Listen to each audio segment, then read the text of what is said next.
রোগ ব্যাধি, অসুস্থতা, বিমার, এটা আল্লাহরই একটা সৃষ্টি।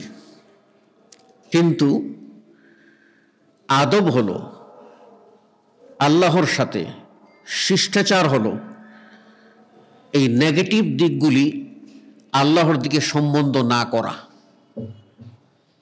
পজিটিভ দিকগুলি সরাসরি আল্লাহর দিকে সম্বন্ধ করা। তার দলিল পাবেন ইব্রাহিম আলাইহিস সালাম এর কথা, যা মহাগ্রন্থ আল কোরআনে আল্লাহ কোট করেছেন। ইব্রাহিম আলাইহিস সালাম আল্লাহর নাম নিয়ে অনেক কথা বলেছেন।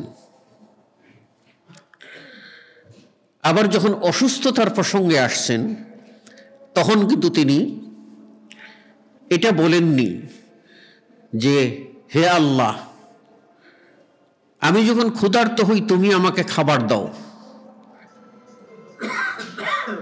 আমাকে ক্ষুধা দিলে তুমি খাবার দাও, তো আমাকে তুমি অসুখ দিলে তুমি শিফা দাও, এটা বলেননি। কিন্তু তিনি বলছেন ওয়াইযা মারিজতু ফাহুয়া ইয়াশফিন, আর যখন আমি অসুস্থ হয়ে যাই তিনি আমাকে শেফা দান করেন।